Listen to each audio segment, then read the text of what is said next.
Hey, c'est à tous, c'est Ida. Aujourd'hui on se retrouve pour l'avant-dernier numéro de cette aventure Constructicon, avec le numéro 6 donc de cette équipe Constructicon. Du coup, il s'agit de Pluto. J'adore ce nom. Pluto, c'est ici c'est Hook. Voilà, pourquoi Pluto? Pluton étant donc l'équivalent de Hadès. Hadès qui était déjà le nom d'un autre, ça devait être le nom de Bone Crusher. Et donc ils ont appelé, c'est l'équivalent donc romain du dieu Hadès, du dieu de la mort. Voilà, et donc ils ont déjà donné ce nom à Bone Crusher, ce qui est déjà très étrange. Donc, concernant la boîte, nous avons ici, Hook, j'allais l'appeler Pluto, décidément. Hook dans son mode robot avec son arme. Voilà, le mode alternatif du jouet, numéro 6, et oui, c'est le dernier avant Devastator. Ici donc nous avons encore une fois Hook, désolé, il y a... Ici. Hook donc dans son mode robot, représentation assez spéciale, je pense toujours que celle de Scavenger, oui, est la meilleure. Ici donc nous avons toujours la même image de Devastator qui est en train de charger son point pour nous mettre un coup. D'autre côté, le vrai Devastator qu'on va voir dans la prochaine vidéo. Pluto, donc la force de 38 000, la vitesse de 42 000, l'endurance de 32 900 et les capacités de 50 500. Maintenant qu'on a vu les capacités, enfin les tech specs de tout le monde, on peut voir qu'en fait ils auraient pu diviser par 100, que ça n'aurait rien changé. Ensuite, derrière, donc nous avons le mode robot, le mode alternatif, le mode combiné, le Devastator et les 5 dont nous avons déjà parlé. Et oui, Hadès, c'est bel et bien Bone Crusher. Donc il y en a deux qui sont les dieux de la mort. Bone Crusher et Hook. Pourquoi Hook? Je ne sais pas. Bone Crusher, encore vu le nom, je vois, mais Hook, ouais, un crochet. Cool. Tiens, c'est marrant d'ailleurs, Bone Crusher et crochet, ça se ressemble, crochet, Hook. Donc, c'est peut-être pour ça qu'ils ont choisi des noms similaires. Nous ne nous posons pas de questions qui vont aussi loin. Ce ne sont que des knock-offs. Donc, nous avons ici Hook dans son mode alternatif, et je trouve qu'il est quand même assez sympathique, assez G1, donc c'est une sorte de camion grue, voilà, donc avec le petit bras ici, donc oui, vous pouvez voir déjà que le bras se lève pour aller jusque là. Il y a deux axes, c'est mieux d'utiliser celui d'en haut pour bouger le bras dans ce mode là. On peut aussi le replier comme ça, mais c'est pour la transformation. Voilà. Donc le petit mode alternatif qui est donc un peu asymétrique au niveau de l'avant, donc avec la cabine seulement de ce côté-là, je trouve que c'est sympathique comme tout. C'est un mode alternatif que j'ai toujours bien apprécié. Voilà, d'ailleurs il n'était pas très droit. Donc nous avons ici les vitres qui sont en violet comme ça, pas de peinture de ce côté-là. Pas de peinture au niveau des phares, c'est pas très grave, on a du violet ici malheureusement. Quand on regarde dessous, on voit déjà absolument tout le robot. Bon, la pièce en métal sur ce Transformers est celle-ci, la pièce au milieu du torse, ainsi. Au niveau des autres détails peints, eh bien il n'y a que les vitres, ici et là. C'est tout, il n'y a pas d'autres détails peints là-dessus, à part en mode robot, et encore il n'y en a pas beaucoup. Il y a assez peu de peinture par rapport à d'autres, j'ai l'impression, mais c'est pas très grave. Voilà, donc on a une sorte de cheminée ici, et un trou là, c'est pour la combinaison. Donc voilà, c'est un mode qui est assez sympathique. À la différence du DX9, ici les roues tournent, malheureusement elles sont extrêmement serrées. Encore de ce côté-là ça va, ça tourne à peu près, à part la roue ici qui a un peu de mal. Là c'est vraiment très solide. Voilà, c'est peut-être un peu dommage, mais bon, il est là, on sait que les roues peuvent tourner. Je vais pas essayer de trop appuyer, j'ai peur de rayer la feuille qui me sert de fond. Mais donc voilà. Il vient avec deux accessoires, et c'est juste deux armes. Donc on a ce petit flingue là, je l'aime bien, il est quand même assez bien détaillé. Avec le petit anneau ici, et le petit viseur là. Voilà. Et le deuxième, c'est une arme qui est quand même beaucoup plus grosse, comme ceci. Voilà. Et maintenant donc qu'on a vu d'ailleurs tous les accessoires, je peux dire qu'il manque un accessoire par rapport au DX9, c'est la petite poutre sur laquelle on pouvait mettre toutes les armes. C'est un peu dommage, je pensais qu'elle aurait été avec Scrapper ou Longhaul, vu que Scrapper surtout ne venait qu'avec un seul accessoire. Longhaul encore venait avec la ceinture qui pouvait être détachable. Scrapper non, il n'y avait que l'arme, donc j'aurais préféré qu'il vienne avec la poutre, même si c'était les deux plus grands, donc peut-être que c'est pour ça qu'il n'y avait qu'un seul accessoire. Bref, donc on peut venir mettre une arme ici, comme ça, normalement. Bon, je vais pas essayer plus, apparemment ça ne loge pas. Donc si on ne peut pas mettre ici, on ne peut pas mettre les armes sur le mode alternatif, ce qui est quasiment un peu dommage. Voilà, donc vous avez vu déjà tout ce que peut faire ce camion, c'est tout, ça peut pas tourner.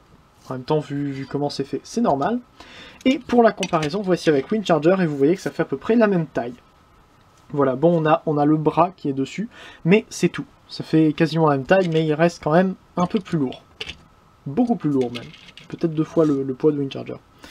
Donc, nous allons pouvoir passer à la transformation. La transformation, encore une fois, est relativement simple, je l'aime bien. C'est peut-être, non pas forcément la plus simple, c'est peut-être la moins ingénieuse de toutes. Bref, donc, on va commencer par prendre l'avant comme ça, le détacher et le ramener entièrement ainsi. Voilà, vous avez entendu, il y a des crans. Enfin, ils s'entendent pas trop, c'est surtout au niveau des roues que ça s'entend, mais voilà, il y a des crans qui sont quand même très solides, donc on vient détacher les jambes. Là, on voit un petit problème, c'est que cette jambe-là est quand même très lâche, enfin très lâche. Par rapport à toutes les autres articulations de tous les autres Constructicons, c'est très lâche. Et donc, on ramène comme ceci. On peut sortir maintenant ce qui va faire les bras, c'est tout simplement les vitres ici, que je trouve là encore très sympathique. Voilà, on vient ramener sur le côté, vers le bas, on retourne, et voilà. Pareil donc de l'autre côté, on détache, on ramène comme ceci, vers le bas, et voilà. On peut ensuite venir ramener ça comme ça, si on veut. Je préfère laisser comme ça prend un peu moins de place, même si ça fait un truc dans le dos, c'est pas très grave, ça lui donne une queue de cheval, ce qui est assez amusant, dans un sens, puisque on peut très bien s'imaginer un hook d'un autre univers où le bras de la grue est derrière la tête. Pourquoi pas, ça peut être amusant. Bref, voici donc Hook dans son mode robot, et je trouve qu'il est très sympathique, voilà. Il est un peu plat, c'est vrai, au niveau du torse, mais il reste très bien. Alors j'aime beaucoup les jambes avec la cabine d'un côté et pas de l'autre, même s'il n'y a pas de détail ici, je trouve que ça donne bien. Non, désolé, le poil ici s'est glissé. Bref, donc, on a donc ici ceci, et vous pouvez d'ailleurs voir le nez de Devastator qui est ici. Donc oui, quelques détails peints à cet endroit-là, sinon on a aussi on a aussi le visage en argenté avec la visière en rouge, et c'est à peu près tout ce qu'on a comme détail de peinture. Pas beaucoup de détails au niveau des bras, on a juste les vitres ici, ce qui fait que si jamais il se fait taper ici, il casse les vitres du mode alternatif, c'est un peu bête. Mais bon. Les proportions sont pas trop mal, après il y a juste les bras, encore une fois, qui sont petits, c'est constant chez ces Constructicons-là, les bras sont assez petits. Au niveau du backpack, il n'y a évidemment que ceci, après sinon ça reste très propre, vous pouvez voir ici, c'est la tête de Devastator. Voilà. Au niveau des articulations, enfin on peut déjà lui donner ses armes, hein, pourquoi pas. Une dans une main, l'autre dans l'autre. Après, pourquoi donner 2 armes à un transformateur? Enfin, c'est bien, mais après, c'est pas forcément très utile. Ils ont une arme chacun, c'est déjà suffisant, je pense. Donc au niveau des articulations, il n'a rien au niveau de la tête. Voilà, dû à enfin, c'est vrai que ça aurait pu, c'est vrai, mais il y aurait dû avoir le bras qui allait avec. Au niveau des bras, justement, 360 degrés comme ça peut aller complètement vers le haut. Ça tourne à cet endroit-là, et on a un 90 degrés au niveau du coude. Rien au niveau du bassin, mais ça c'est complètement dû à la transformation. Et au niveau des jambes, ça peut aller vers l'avant jusque là, vers l'arrière, à peu près jusqu'ici avant que cette pièce-là ne tape là-haut. Vers l'extérieur jusque là. Ça peut tourner à cet endroit-là, et donc nous avons les genoux qui en 3 crans arrivent déjà là. Ce qui n'est pas forcément pratique, mais bon, on peut toujours s'arranger pour essayer d'avoir un entre-deux, même si rien que comme ça peut passer, et donc on peut lui faire... lui donner des poses assez sympathiques avec ces 2 armes. Donc voilà, nous avons Hook dans une petite pose, je vais pouvoir faire les comparaisons. Donc voici avec Tailgate, en mode robot, vous pouvez voir qu'il est plus grand, normal. Avec le Deluxe Trigger Happy, il aura beaucoup servi décidément. Voilà, il fait à peu près une tête de moins quand il a les jambes étendues. Donc il reste relativement grand parmi les Constructicons. Et avec le Megatron Authentics, et vous pouvez voir que là il fait à peu près la même taille, tout en étant 3 fois plus lourd. C'est dingue ce que ce Megatron est léger. Voilà, mais donc je trouve encore une fois que ça donne bien. Et donc on peut faire une photo de famille avec les 5 autres Constructicons. Donc je trouve que cette équipe de Constructicons donne vraiment très bien ensemble. Voilà, en mode robot, rien à redire, même si on met Megatron avec, derrière. Alors lui il n'a pas de pose, mais bon, pas grave.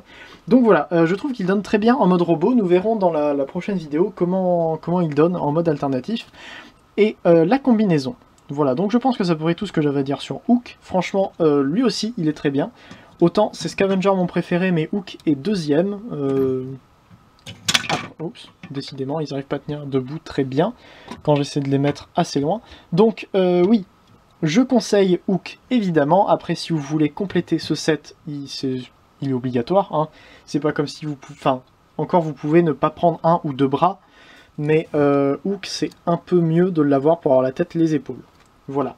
Donc, c'était encore une fois un bon Constructicon knock-off. J'espère qu'il vous a plu. N'hésitez pas à dire en commentaire ce que vous en avez pensé, à la fois du jouet et de la review en général. N'hésitez pas non plus à faire un tour sur la chaîne des vidéastes Transformers qui se trouve juste après ou juste en dessous en description. Et à faire un tour sur le forum transformersfr.com pour toutes les nouvelles sorties en termes de Transformers officiels ou non. N'hésitez pas non plus à vous abonner à ma propre chaîne si vous en avez envie. Et si vous avez envie de voir notamment la prochaine review qui portera sur le Devastator, fait à partir des 6 Constructicons que j'ai montré jusque-là. Voilà. Donc je pense que c'est tout ce que j'avais à dire sur ce plutôt, encore une fois, excellent nom. Voilà, donc... c'est tout ce que j'avais à dire, hein. Ça fait la 5e fois que je le dis. C'était Leader, fin de forme un jour, fin de forme toujours, allez, salut.